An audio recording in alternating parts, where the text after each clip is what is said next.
Hi, welcome.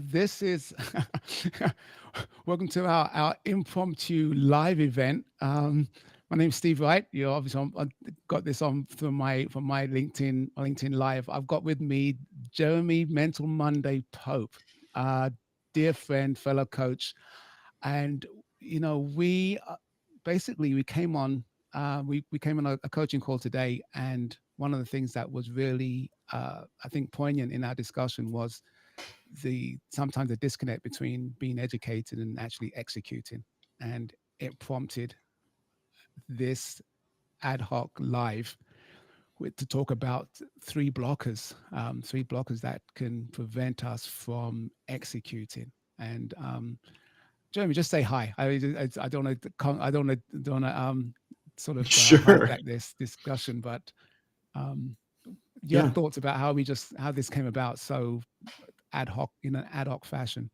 sure. Steve and I run a a program called the Forge. So we are helping people deal with limiting beliefs. We're dealing with vision, lack of clarity and vision. We use my Vista model, the vision, inspiration, strategy, tactics, accountability in that. And we were the execution beats education was a phrase that Steve used the other day, and I just loved it. But uh, so we got to thinking a little bit as we were developing some content for the Forge about what are some of these blockers, and there were three that came up immediately, and there are plenty of ways that leaders get blocked, whether it's in self leadership or leading others. But a few of these are very obvious, and they tend to stop people when they're in motion already. Mm. Not all blockers are in motion blockers. I'd say possibly the majority of them are blockers to getting started in the first place. These are kinetic. uh, what is it? The static coefficient of friction and the kinetic coefficient of friction. It's easier to keep moving once you're already moving. Yeah. But these are things that tend to stop a project dead in its tracks or stop a leader dead in their tracks. Mm. And so that's kind of where we came from. Yeah. And I think you brought up a good distinction between things that stop you from that prevent you from starting, Yeah. because we can always feel like, oh, I haven't started, therefore the inertia needed to start is going to be so much greater. um Yeah, and a then we a have lot of times there are identity issues around the never start, the permanently paralyzed. Mm. There are such huge identity issues around, like the beliefs that people have around what does it take to get started and I can't and things like that. That's not really what we're talking about here. We're talking about people that are in motion. When we're talking about the people that we want in the Forge or that I want in $1 million lever round tables, um, for the business founders groups, um, we talk about growth mode giver founders, introspectors, movers, shakers, action takers. And if they're not someone who moves, then well, that's not really the remit for this type of group coaching program. If someone is so stuck that they're paralyzed entirely, then that takes some deep one-on-one help, and often that's more of a therapeutic intervention Yeah. type of thing. Yeah. So Uh, plenty of experience with that sort of thing, but that's the movers, shakers, action takers. These three blockers are the kinds of things that tend to get them stuck. Right. And as you said, there's a parallel, or there's an element in terms of the 12-week year cohort, because Yes. they are it's it's the we're going to cover some of these blockers, which are actually things that keep almost like guardrails on, so that it Yes. keeps you Very moving, much. and avoids blockers coming into your way. So Yep. definitely the element of you're moving, and be mindful of these things to keep you moving, Yeah. is going to come out through that.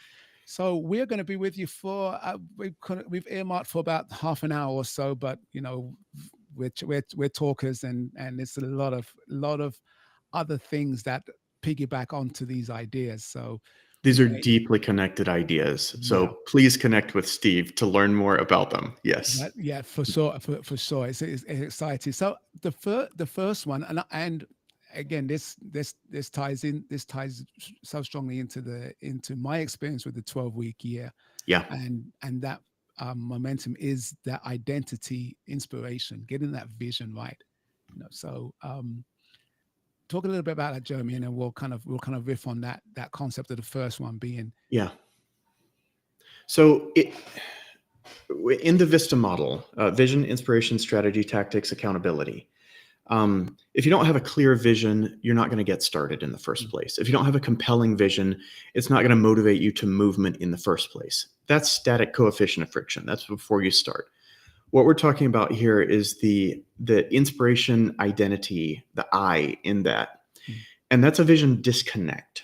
So when a leader is not regularly reconnecting themselves, and this was the beginnings of the Forge. This is what got Steve to Paris to the top of the Eiffel Tower. This is Great what place. got me my wife. Like this is big stuff here. But when you're not regularly reaffirming your identity as someone who does this kind of thing and regularly visualizing, among other things, but visualization is important. I mean, getting it to the sensory level. The five senses are the building blocks of our human experience. Mm. So, as soft as it may seem, like you have to start there. Yeah. So, if we're not regularly re-inspiring, recommitting, revisualizing, re-identifying as, then we're going to have a great deal of trouble maintaining vision for ourselves.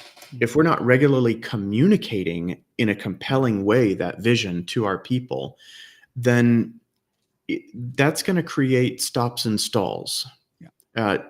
And usually, when we're not communicating it well to our people, there are two things that are happening there. One is, we might not be communicating it well to ourselves. Yeah. So we can't communicate it well to our people. Always look there first. Am I re-inspiring? Am I re-identifying myself and to be aligned with this vision? But then a lot of leaders don't understand the importance of recommunication. This is part of what I call the grunt work of vision, and there's a lot of work in vision. It's not just I got an idea. That's the fun part. But then how do we lay this out? How do we lay it out clearly, doably, in a compelling fashion? And then how do we do it over and over and over and over and over? Like if this is not life's work, then okay, how much effort are we going to put into this? Is it enough effort to get this vision accomplished, etc.? And so we don't need a vision statement.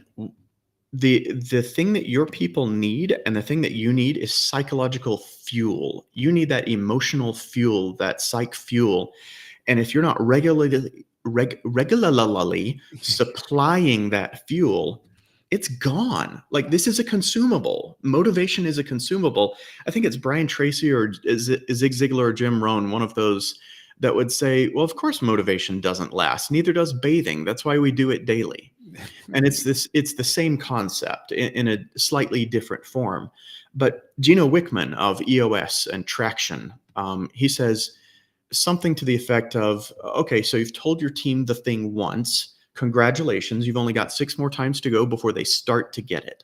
Yeah. And so like if we're talking about Kool-Aid, you got to be serving Kool-Aid all the time for people to be able to put their lives on the line for something. That's a lot of Kool-Aid to serve. Yeah. And you bring up a couple of points there in terms of the grunt work, or the repeatedness of the vision. Right. Doesn't have to be associated with grunt work. It becomes something that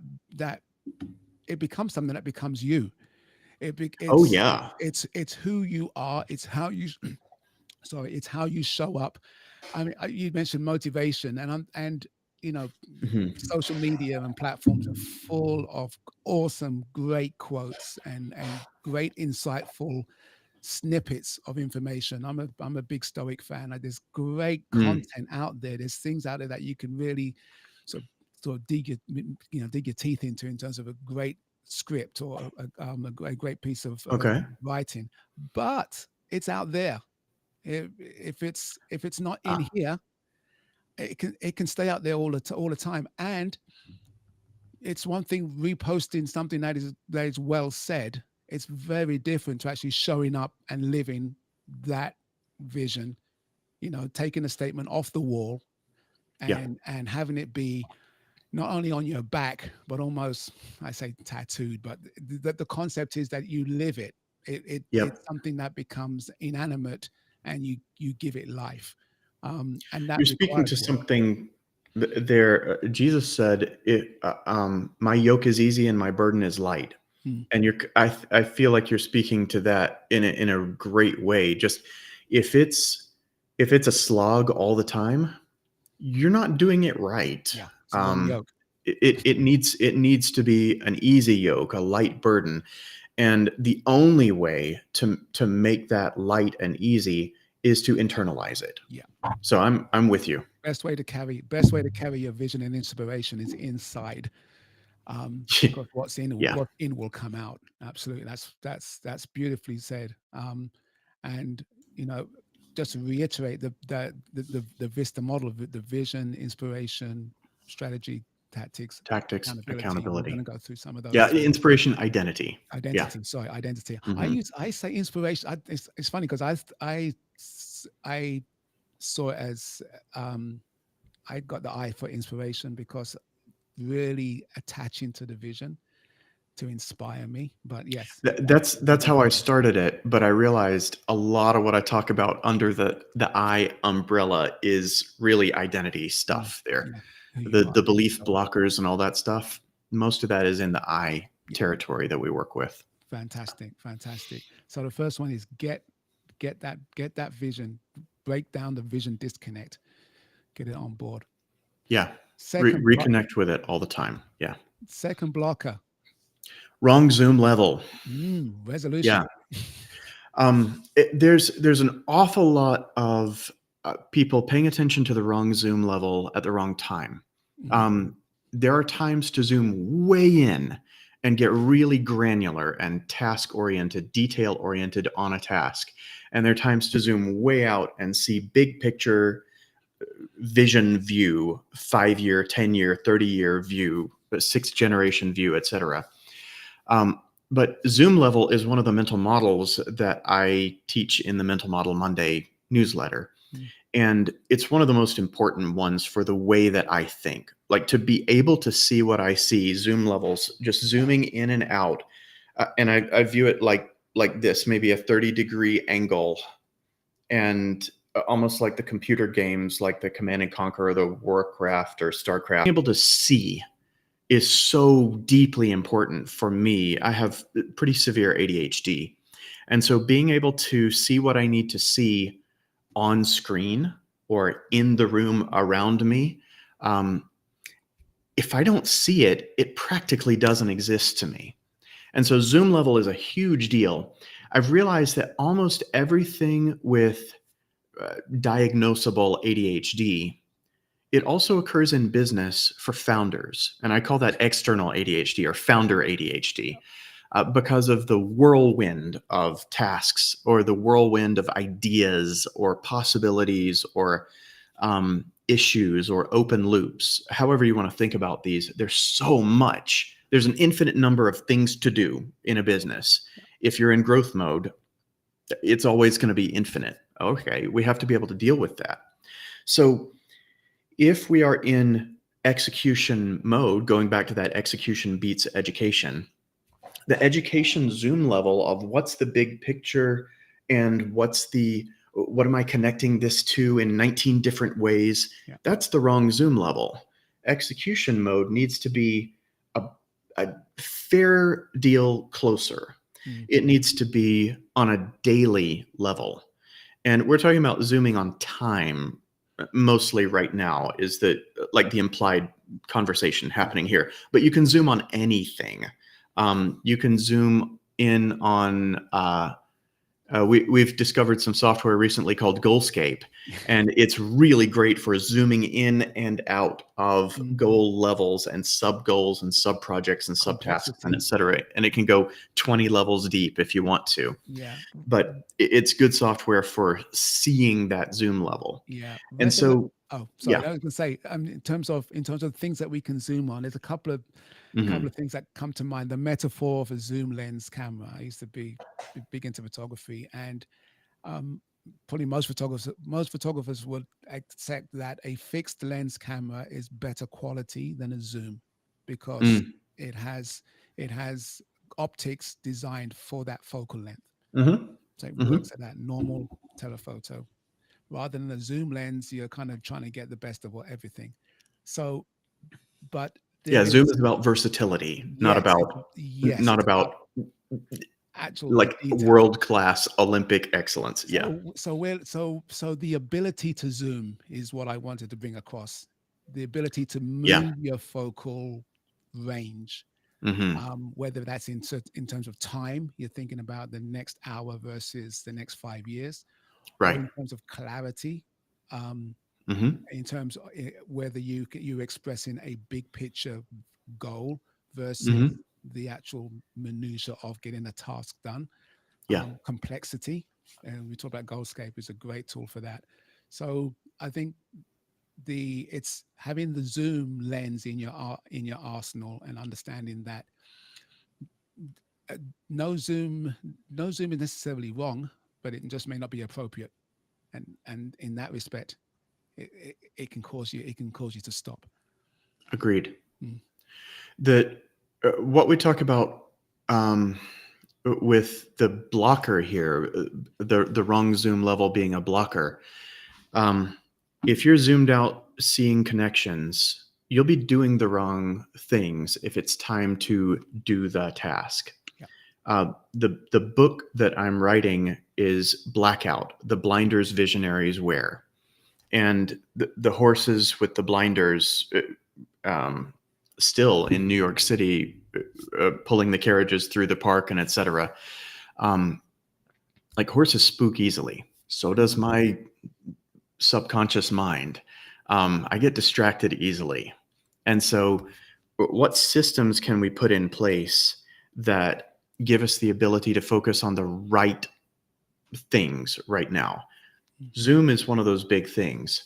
Time and tasks are the two things that I really have in mind when I'm talking about this particular Zoom. So, mise-en-place is a concept that I learned in kitchens, and it means, it means something to the effect of everything in its place.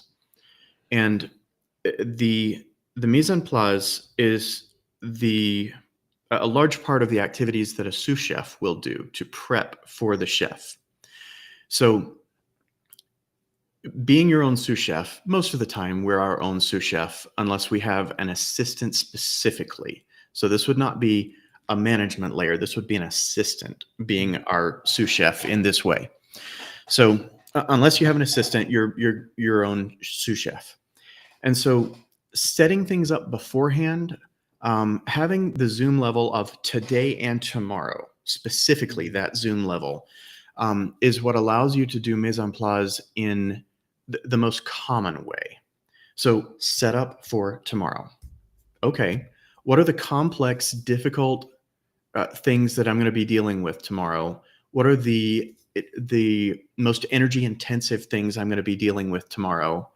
Okay, and is there any way that today I can set that up so that it will be 40% less draining? Yeah. Often there is just prep work of I've got all my tools right here in one place. I've got all my information right here in one place. I've got all of my necessary references, all of my everything.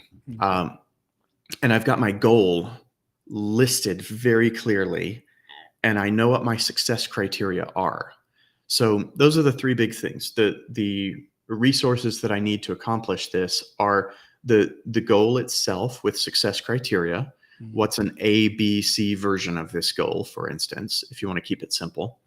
The resources, information needed to complete this goal, and then the tools. Those three things right there. If you have those ready, for instance, in your calendar appointment before you get to that time block in your calendar, which is also another part of mise-en-place for me, you're going to remove maybe 30% of the cognitive load from tomorrow's thing, because it's compounding, right? It's exponential load when you have to do context switching 9 different things at one time.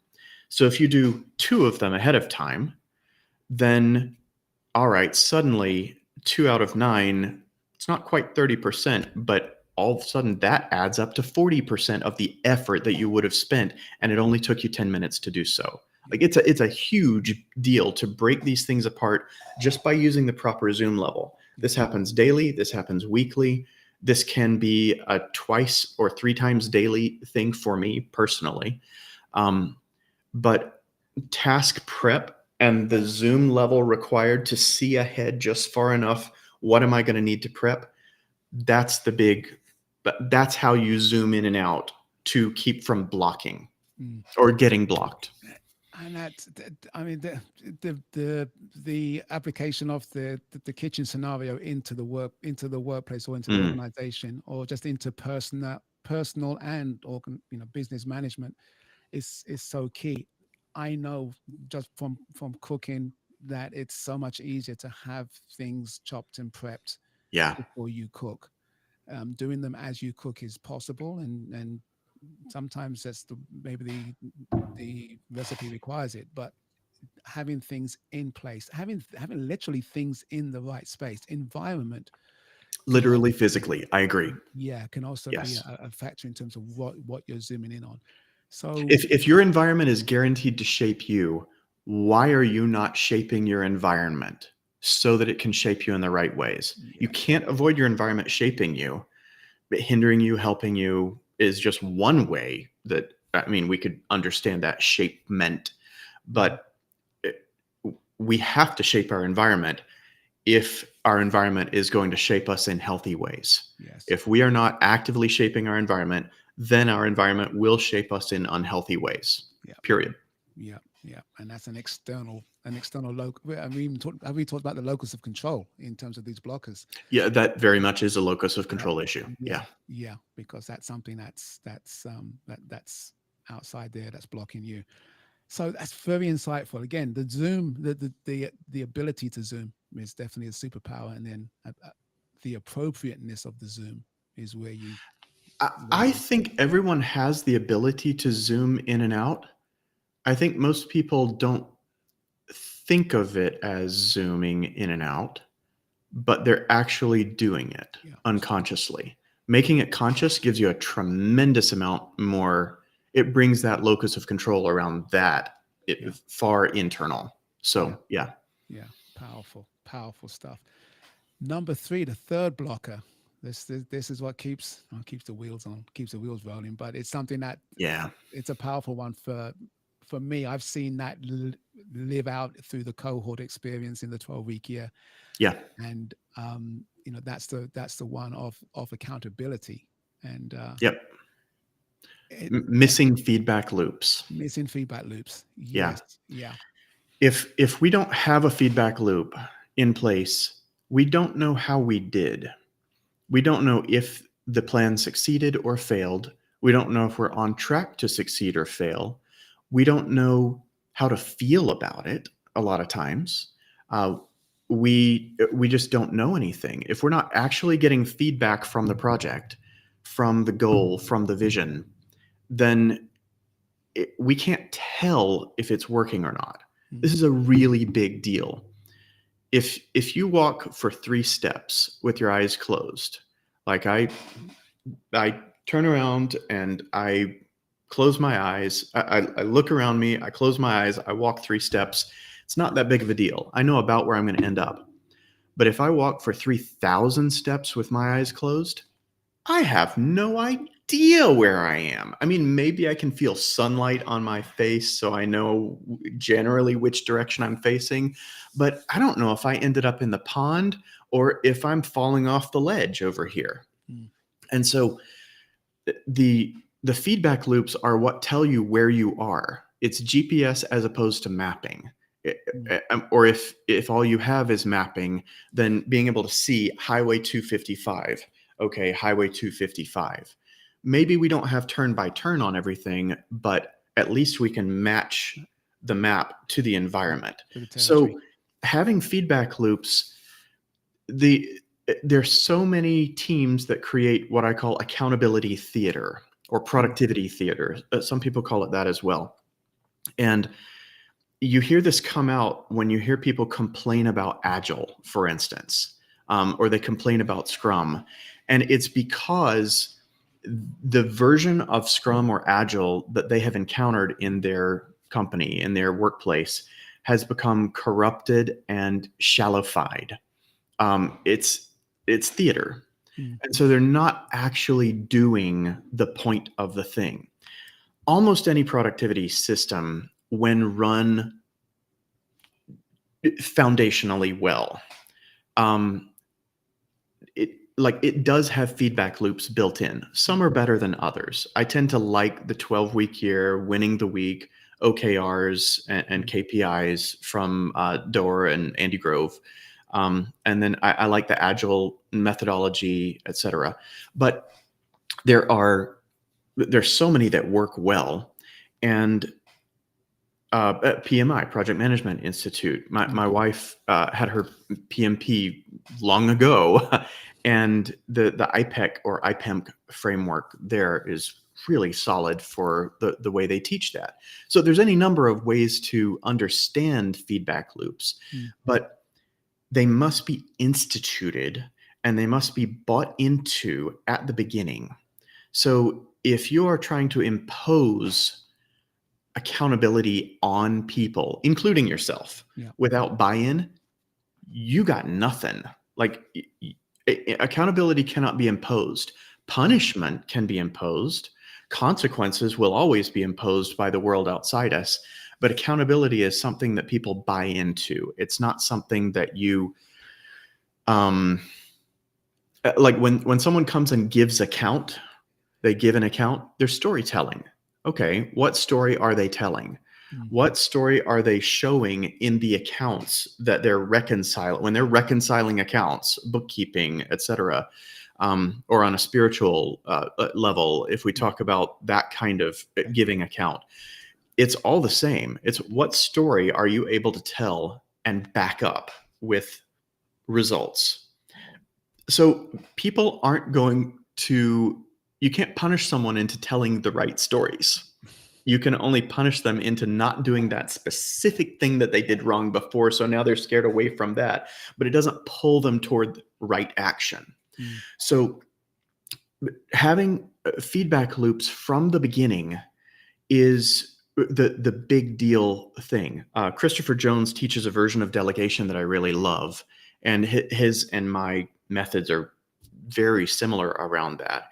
But delegation is a process, and accountability is part of that. Yeah. So, what has this person agreed to be accountable to?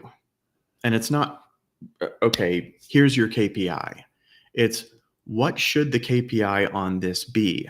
That's a much more reasonable way to approach this most of the time, Yeah. in small teams in particular, which is who I almost always end up talking to. I rarely deal with founders who have more than about 80 employees. And so everybody's dealing with themselves with one management layer, maybe two management layers, Mm. or they're dealing with themselves in the front line. And like, why would you come up with all this stuff when this person can help you come up with the right way of measuring Yeah. this? It's In the just so context. powerful. The buy-in created by creating together, Yeah. it's huge leverage. Yeah. I wanted to say, I wanted to add this. I've made a note while you're talking there about the you can't iterate. You can't iterate without feedback. Agreed. Your example of walking 3 steps blindfold.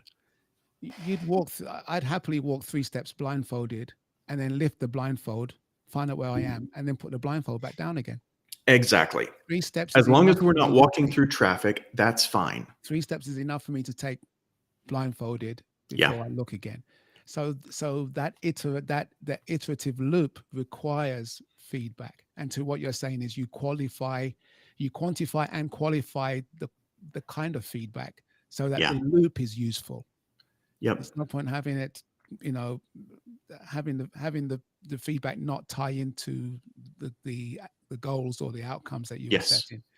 So so having that, yeah, the not having clear and I guess delegatable, because if you, like you said, if you're working KPIs with with the with the people who are responsible or accountable for delivering on those KPIs, it's a whole different bowl of wax when they're involved in that, Yep. and the frequency of the iteration. You can't iterate every iteration cycle that can be scaled or brought up to another level means that you can't have an iteration too small. Our bodies are built are biofeedback warehouses. There's so many things in our body that that 19 require, yeah, iterations. Yeah. that literally require the feedback almost instantaneously. Yeah. So those iterative loops are fractions. I'll But say one thing about that, but I agree mm, fully. This this hits back at Zoom level as well. It yeah, ties in with Zoom level well. Um, the faster the feedback, the smaller the feedback should be. yes, So the tighter the feedback loop, the shorter the meeting ought to get. If you're talking about a daily feedback loop on a certain task or project, we're not talking about 30 minutes on this thing unless it is the one focus of this person's entire job. yeah, And even then, like, let's cut it, please. This meeting could have been an email, like as much as you can. But if I'm moving my hand 19 times to get to there, like if I'm taking 19 steps to get my hand to this spot, I'm not stopping and talking. I'm not having 19 meetings to get there. I'm hardly even noticing the feeling. mm, It's such minute nudges and it happens so fast. Like the feedback has to happen, the act of feedbacking yes, has to happen proportionally to with the length between feedback. yes, And so the longer you go between feedback, the more oomph you have to put into it. yeah, And so I've seen managers do both and I've done both. yeah, Like over reporting, over feedbacking, over meeting, like yeah. that'll kill your people just the same way that okay, bye. Like see you next quarter. And well, there you go. So next quarter, it's interesting because that ties into, like, again, the 12-week cohort Yes. is an opportunity to have a an iterative process that allows you to feedback more often Yes. within a calendar year. If my big thing is that it's not just breaking the year into quarters and calling it 12 weeks. It really is. uh, i we've talked about this before. I get very much involved in that visualization of the 12 weeks being like months. So Hmm. I feel December at week Yep. 12. That is what that then informs the kind of iterative process I'm involved in, and the kind of loop back feedback Yes. that it involves. I am looking forward to resolutions. A lot of people go, "Oh, here we go. Everyone's going to ask me at Christmas or New Year's what do I want for 2026?" And I would have no idea, and it's too big and too far, too nebulous, and I haven't thought about it. Therefore, I'll either throw out some platitude and get them off my back, or I'll just say I don't believe in resolutions. I don't do resolutions. When in actual Hmm. fact, we all do, it, well or badly. I think we want an outcome, and and there's an element of resolving something in our lives, in our goals, in our future. That's, I think, important. So having Okay. something whereby you have a more a more concise iterative loop, whereby the feedback can be, like you said, appropriate to the process, and you get more times to feedback. The more you feedback, the better you get at it. Right? You know. Well, I think this is one of the reasons that the 12-week year process, that Todd Herman's 90-day year process, that the winning the week process, David Allen's getting things done, anything that moves into an actual focus on feedback within tight loops, this is why they work. Mm. 12-week year has some additional things that most of the others don't, that you really connect with, like the theme of the month and the theme of the like where am I, and that visualization of it, really internalizing where are we right now, where am I right now, placing yourself in that timeline. That's been really powerful for you. You Yeah. mentioned that several times as we've gone through, and I think that goes back to the vision disconnect issue as well. The more vision that we have about the goal and about where we are in relation to it and who we are that takes this action to get to that goal, Yeah. all that's part of vision. So that identity, that the goal itself, the actions in between, all that is vision. But the Mm. sensory experience, there's a reason we say vision. We're seeing it. Yeah. And so being able to see those three parts on a regular basis, and then have feedback from peers. Oh, I mean, you're running a 12-week year cohort coming up here Yep. in about a week, right? Yes. Yeah. 28th. Um, it coincides with quarter four of Yeah. this year. Starts on what, the 29th, The 28th, the 28th of 28th? September is a Sunday. Yeah. Yeah. So I'm doing one inside the forge, and Steve is doing one Yeah. uh, independently there, and it's really exciting to see the business owners making a difference in their lives. And like on week 3, oh, this is the third week you've talked about the same goal. You Mm. had big goals. This is looking pretty off track right now. How can we support? Yeah. That's a very big deal. And And it's fast feedback. yes, yeah, definitely. I just put up on the ticker if you want to connect with me on tools that will 4x your outcomes. I mean, Jeremy and I This have is said one of we, those tools. yes, definitely one of those tools. Um, this has been great. There is so much in each of those blockers that we can sort of iterate again on in terms of Yeah. the focus and the outcomes within it. And um, I think it's really been helpful just to kind of break that down. It's not too many blockers for people to think, okay, I can get this, I can address some of these, I can find out where they fit into I hope they do. my scheme of things. And on that note, I'm just gonna close this out here. But Jeremy, this has been awesome. Again, you mentioned your program, the Forge, which give us a 30-second snapshot in terms of what the Forge does and how Oh, people can get goodness. involved.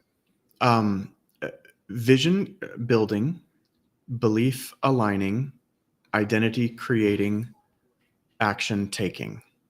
Mm. We go from the vision, identity, inspiration, strategy, tactics, accountability. It's all 5 layers of getting what you want in life. I found that we have to start selfish. But when we're talking about founders and building the business that they want to build, they're frequently building the wrong business that forces them into roles that they don't want to serve inside that business. And so they have to figure out what they want in their own life Mm. before they can build the right business. Otherwise, they can build right adjacent businesses. But that's really where we are. Yeah, that's fantastic. And again, connect with me. I've got the third my fourth year, if you like, of the 12-week year coming up. We can finish 2025 strong. I'm super excited to kick into year 4. Next week is kind of a review week, and it will go full on into year 4 of the 12-week cohort. Join in and get your planning done. Yes, yeah. It's been a real game changer in terms of just having that focus and that drive, and the Vista process really does help. So, connect with me, DM me, connect with me on my platforms, and we can get this sorted out. We'd love to see you in the year 4 of the. You will not regret joining Steve's cohort. Thank you. On that, we're going to say good. We're going to say farewell. Thanks for joining us. Hope you watch. If you're watching the replay, give us a like and give us some feedback and comments on the work on our live. Uh, we did this very ad hoc, and I loved it. The energy and the organic nature of it Fun. was very good. We'll probably be doing some more of these, so you might Oh, see for us. sure. You probably will see us again together. But that's been great, Jeremy. Thanks again, bro. Really appreciated it. Thank you. Okay.